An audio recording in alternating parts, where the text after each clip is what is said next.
Welfare, unfortunately, comes in all too many shapes, forms, and flavours these days, and tragically rarely ends up in the hands most deserving of it. But perhaps the single most egregious form of welfare, the most abusive and evil, is the misuse of funds that is actually supposed to create something, to build something that might eventually actually repay the investment. See, there are many well-meaning forms of governmental funds out there intended to actually benefit the nation at large. It is the taxpayers' money that is supposed to be used to build a business, to create employment, to make work for the population of that nation, or in some other way fund an industry, for example, or make that name's industry known beyond the borders of the nation that creates the fund.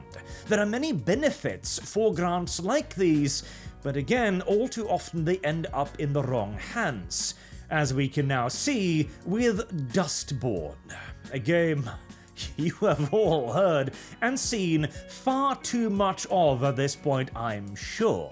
But you are not aware of the full scale of the problem here at hand.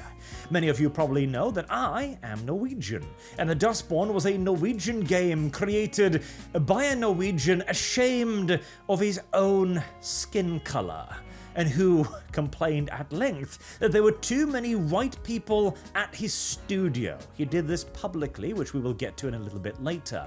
But to return to the problem about the funds, let's begin where it all began, shall we? With this. This was one of the first things that were mentioned when it became apparent that Dustborne was an awful video game. More propaganda than entertainment, and even the propaganda, it did poorly, as to this day people struggle to determine whether it is left or right-wing propaganda. This was the grant given to it by the EU for €150,000. Now, that's not chump change. It's probably, what, 160, 70 odd thousand bucks? That's a decent payday for having done absolutely nothing, as we can actually see for the justification here. So this is the reason and the overall commentary why it was granted.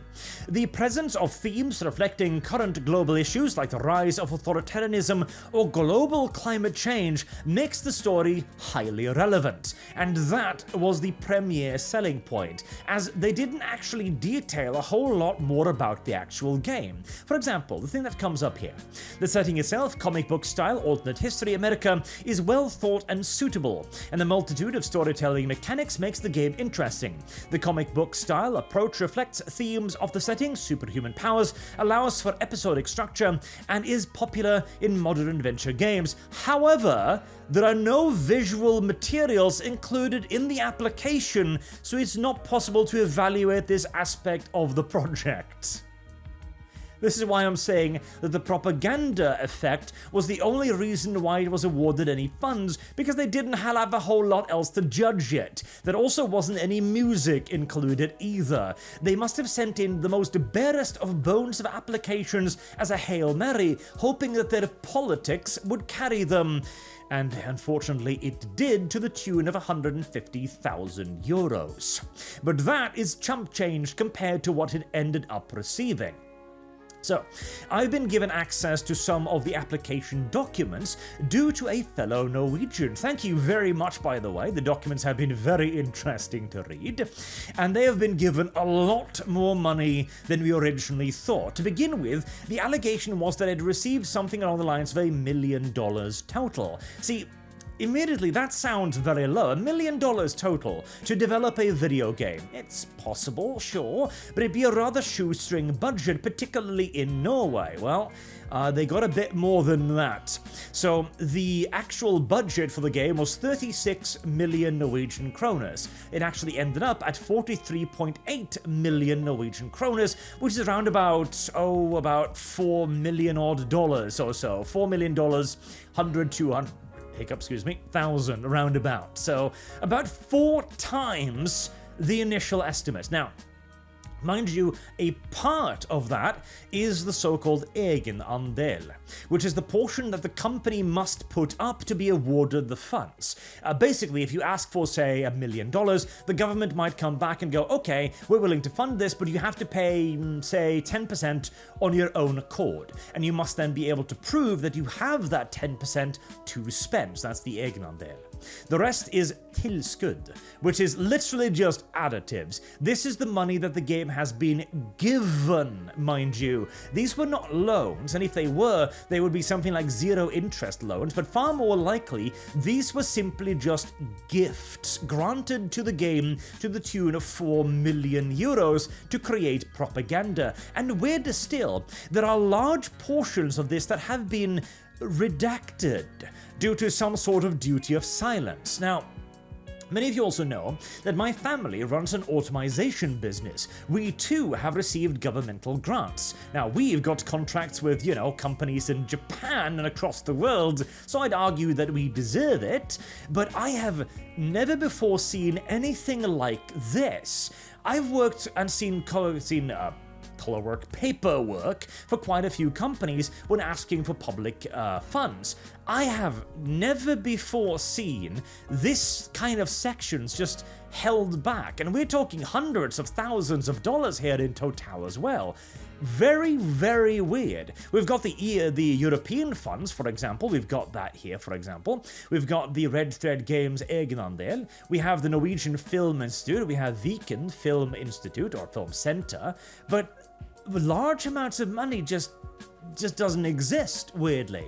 The only thing I can think of is that it must have been some sort of private individual, perhaps, or investment group that forced them to sign some sort of non-disclosure agreement that somehow even extends to official documents, because this is provided by the Norwegian Film Institute. A state organization is keeping secrets and running defense. Weird, isn't it? So, and this wasn't the only money they got either. They also got a launch additive for a further like 200,000 odd dollars as well, just to get the game out the door. And what did the game earn? Because here's the thing, I am not at all opposed to these funds, not at all, not in the slightest, because Norway looked over to Sweden and saw a thriving games industry and thought to itself, why can't we have this? Because there is no reason we can't. Norway is a very wealthy nation. We've got a lot of money, we can invest in a lot of things. Norway could make itself via sheer governmental funds alone into a world leader in any field it so chooses. That's how much money we actually have.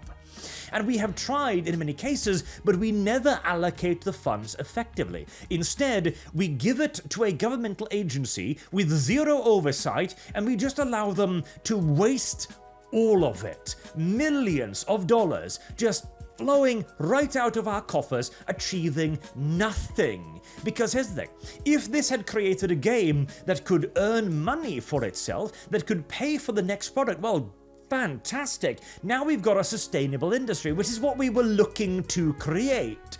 Instead, Dustborne sold the most optimistic estimate, round about 7,500 copies, meaning that the game will have earned less than $250,000 at 30 pops per copy, And then, of course, you've got to withdraw the 30% Steam cut from that. Then you've got to withdraw, of course, the taxes that goes to the government, etc., which is merely recuperating a fraction of the money spent.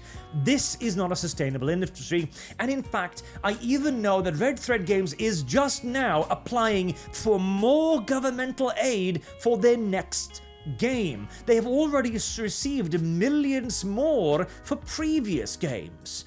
Red Thread Games is not a sustainable corporation.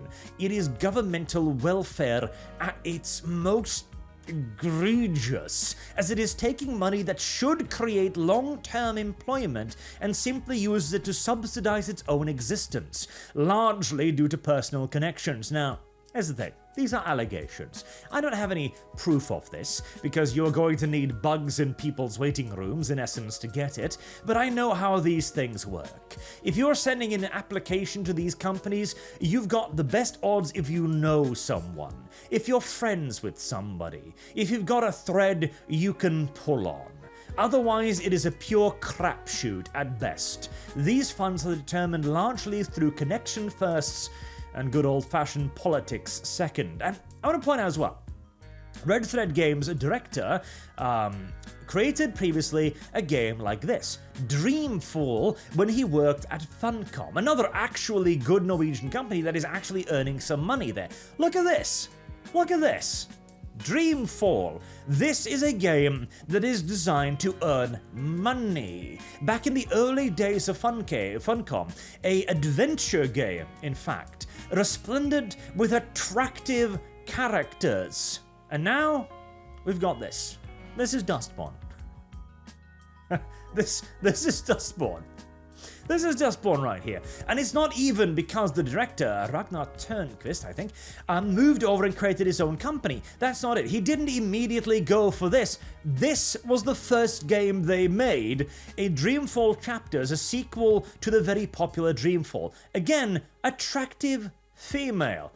So game made to make money, game to get company off the ground making money, game made by governmental funding. Oh boy, I wonder if there's some kind of lesson we can learn from this. Game made on government funding, my taxpayer money, game made to earn money. Wow. Again, if they were simply making this, I wouldn't even mind the funding. And this, of course, also comes back to the entire thing that this is politically motivated. I made a video about this showing an old thread from the game director, where he, amongst other things, said, "Our team is predominantly white and male. That's unfortunate, and hopefully something we can change in the long term." This was him complaining, by the way, about Dreamfall, the game designed to make money, that it wasn't diverse enough. The voice actors weren't of the correct skin color for his preference. There were too many white people working at the studio earning money. He wanted this. This is what he wanted. And this is a big problem in many, many areas. In fact, Norway is resplendent with this, but this happens in the UK, this happens in America, this happens in the West in general. So this is another example, as to move off the Dustborne thing. This is a book, Håndbok for unge antirasister. This is a book that is created by a person who has nothing specific to gain to make a book titled The Young Anti-Racist's Handbook, which is basically specifically made to go like, oh, you shouldn't say mean things about me. You're not allowed to say it was just a joke. You're not allowed to tell me to not be so easily offended. That's all terrible. You have to agree that I have it harder than you. Oh, look, I have such a hard road to climb. This is my road to climb. This is my self-insert. Oh, look how easy it is for the Norwegian. How easy it is. That's why I got my book published and bought by schools with governmental funds. My road is so hard that the government pays my way. I can tell you this. Ola Nordman, the native, he has a hell of a lot of a harder time getting government subsidies than a book that plays on race written by a black woman. And because this book should be compulsory, and it became compulsory. This is apparently, I've been told, being bought up by schools, being pushed to children. The Handbook for Young Anti-Racists. See, here's the thing. Not only are we creating propaganda, we are paying for the propaganda with public means. Our governments are literally propagandizing children. And they're expecting to feel good about it. This is the situation we're in. This is the situation we've been in for quite some time now. This was back in 2021. But luckily, we have started to see things begin to turn around. In the video I did on this, which was a thread from I think 2015, Ragnar Turnquist, the person who did this as soon as he got free money to do it with, the same guy who made this when he actually had to earn some money, was complaining about how there are evil rightists. There were so many bigots out there, and racist and fascist and all the usual words. But luckily, thank God, he said, we will be able to meet a more progressive future. He was absolutely convinced that his side was winning. That was in 2015. 1 year before the glorious ascent of the God Emperor, of course. And as we are looking at things right now, well, I can say with a great deal of certainty that no, the left has not won. And good God, is that a fine thing. For all of the right wing's flaws, it has very rarely done anything approaching this level of straight up indoctrination of children. This is something that the modern right finds abhorrent. The idea of indoctrinating the young, and on governmental funds on top of it all, to turn the school not into merely just those raising children, but indoctrinating them actively as well. I could not be happier that this side is the one that is currently losing the culture war. And this is why, eventually, we will see this begin to disappear again. Once the governmental funding ceases to come in, maybe even Red Thread Games and Ragnar will go back to creating this again. Wouldn't that be nice? Although at this point, I'm not entirely sure ideology will allow for that to occur. Because of course, this game is a bad game. This game is an oppressive game. Isn't a game made by white people, for white people, that doesn't have the adequate level of diversity of bangers such as these. I don't know. I think we can all be quite pleased with the way things are going, and I think I will be even more pleased when we return to a proper standard. Until next time, I have been Arch. Thank you all very much for watching, and remember, gatekeep or be gate kept. Have a good day.